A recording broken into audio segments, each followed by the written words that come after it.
They say your thoughts shape your destiny. But if that's true, why do so many people still struggle no matter how hard they dream? Maybe it's because most people spend their lives waiting to receive something before ever learning how to give. Today's story will change how you see success forever. So listen closely, because somewhere in this story, you might just find yourself.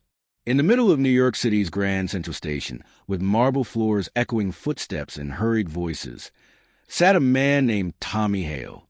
Every morning, he'd spread an old gray blanket near Platform 7, holding a cardboard sign that read, "A little kindness, please." People passed by. Some looked away. Others dropped $1. A few gave that sad half smile that says, "Thank God it's not me." He whispered, "Bless you," every time someone helped. But deep down, he felt invisible, like a ghost everyone could see but no one truly noticed. One cold morning, he spotted a man in a navy suit walking through the station with quiet power. Tommy thought, he looked successful. Maybe he'll help. He raised his hand. "Sir, could you spare a little change?" The man stopped, not with pity but curiosity. Then he said something unexpected. "Tell me, young man, what do you give in return?" Tommy blinked. "Give? Sir, I don't have anything to give. I'm just trying to survive." The man smiled gently. "That's the problem. You think you have nothing. When you believe that the world agrees with you." That night, Tommy couldn't sleep. The sound of trains came and went, but Nathan's words echoed louder than ever. If you believe you have nothing to give, the world agrees. He stared at his hands, rough, scarred, trembling. "What do I even have?" he whispered. "No home, no skills, just himself." He kept thinking for days. But one evening, wandering outside the station, he saw a street vendor selling candies, colorful, joyful, surrounded by laughing kids. And suddenly something clicked. What if I give people a piece of sweetness?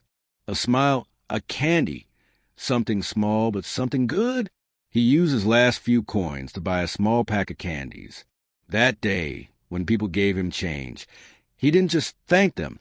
He smiled and offered them a candy. "Here, something sweet for your kindness." At first, people were surprised. Then they smiled back. Some even stopped to talk. A few dropped extra coins. By evening, Tommy had made more money than ever. But more than that, he felt something he hadn't felt in years: dignity. Weeks passed. Tommy became known as the Candy Man of Grand Central. Every morning, commuters greeted him. Some brought him new candy packs to restock. He wasn't begging anymore.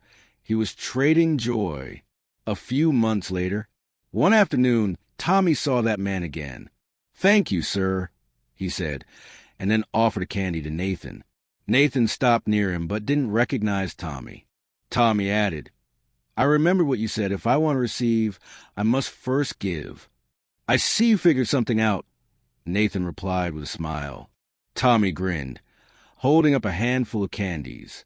"Yes, sir." Nathan unwrapped a candy and chuckled. "And what did the world give you in return?" "Smiles, respect, enough to eat. But more than that, it gave me myself back." Nathan nodded. "You've learned something that takes others a lifetime. Come to my office tomorrow. I might have a better use for that smile of yours." He placed a card on the candy packet. Then he walked away, leaving Tommy staring at the card. Nathan Brooks, CEO, Brooks Confectionery. The next morning, Tommy nervously stepped inside Brooks Confectionery. Nathan greeted him warmly. "This is where real exchange happens, Tommy. Every chocolate we sell gives someone happiness. You've already mastered that art. Start with the counter." Tears welled up. "Me? I've never worked in a store before." Nathan smiled. "You've worked with people all your life. That's what matters." And so Tommy began again, greeting customers, offering chocolates, learning flavors, packaging, and the magic of sweetness. Within months, sales soared. People loved the man with the candy smile. A year later, Nathan called him into the office. "Tommy, do you remember what you told me that day, that you had nothing to give?" He smiled. "Yes, sir. And I was wrong." Nathan nodded. "Exactly. Poverty begins in the mind, not the pocket. You change your thoughts, and the world changed for you." He handed Tommy an envelope. Inside, a partnership contract. 20% ownership in a new shop branch.